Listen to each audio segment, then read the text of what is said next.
Saudari-saudariku, tentu kita tahu ya bagaimana serunya kalau kita para perempuan sudah bertemu dan berkumpul. Ada yang bilang kalau 2 atau 3 perempuan berkumpul pasti bergosip, ngerumpi. Topiknya macam-macam, tak terbatas. Bisa apa saja, mulai dari masakan, pakaian, keluarga, sampai ngomongin orang lain. Sampai-sampai salah satu stigma dilekatkan pada perempuan adalah tukang gosip. Perempuan sukanya ngomongin orang, sukanya nyinyir, sukanya membicarakan kejelekan orang lain dan bahkan menyebarkannya. Benarkah stigma ini? Apakah memang seperti itu?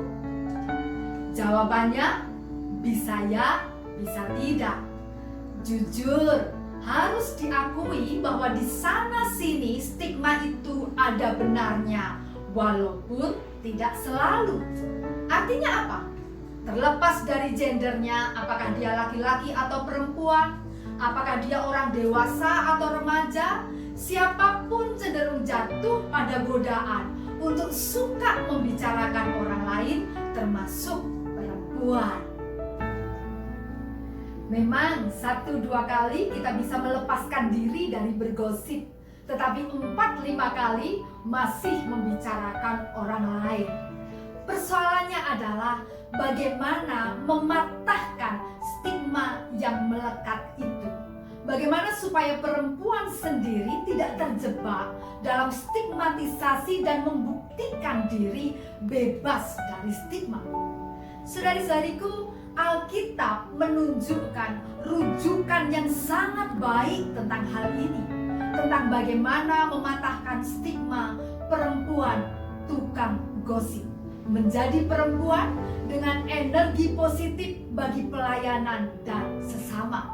Bagaimana 2 atau 3 perempuan menjadi kekuatan yang dahsyat untuk membangun.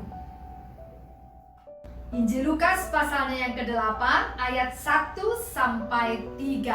Lukas 8 ayat 1-3 demikian. Tidak lama sesudah itu, Yesus berjalan berkeliling dari kota ke kota dan dari desa ke desa memberitakan Injil Kerajaan Allah.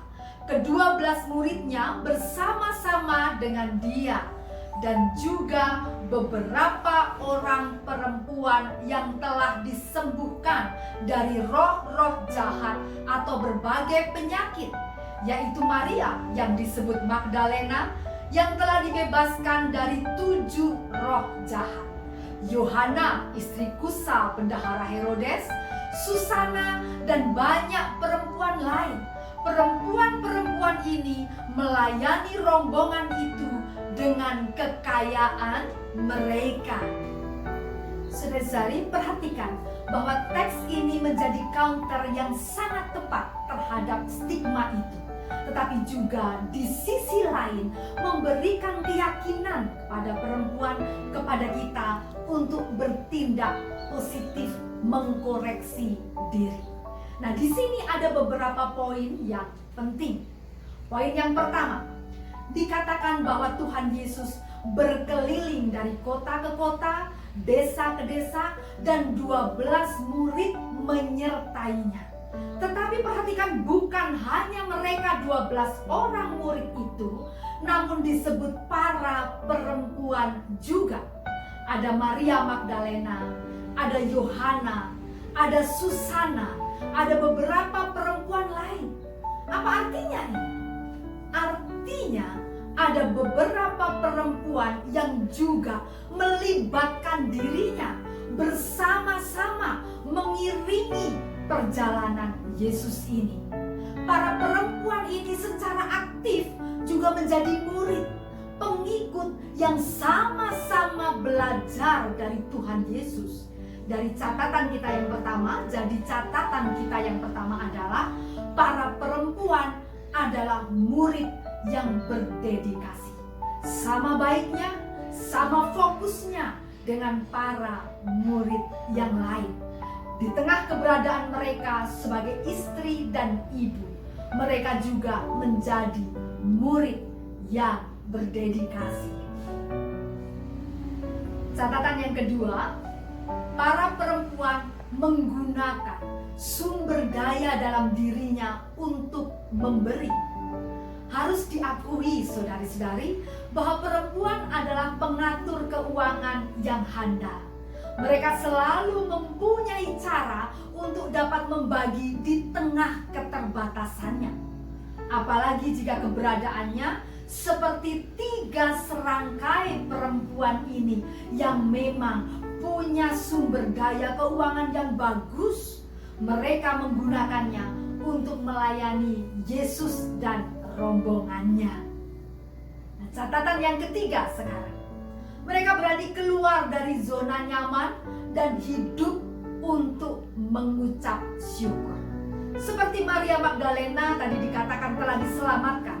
Banyak perempuan menyadari bahwa jika hidupnya itu, maka hidupnya adalah untuk mengucap syukur.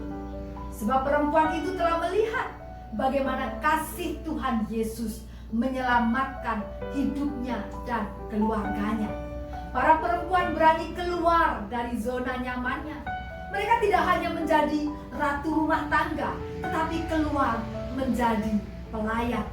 Tidak hanya berpuas diri dalam kenyamanan, tetapi mereka keluar untuk berbagi.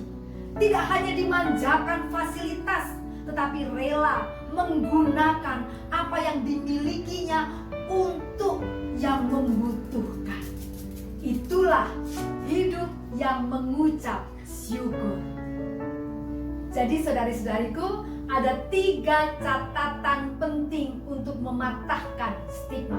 Pertama, perempuan adalah murid yang berdedikasi. Kedua, perempuan mampu menggunakan sumber daya untuk berbagi.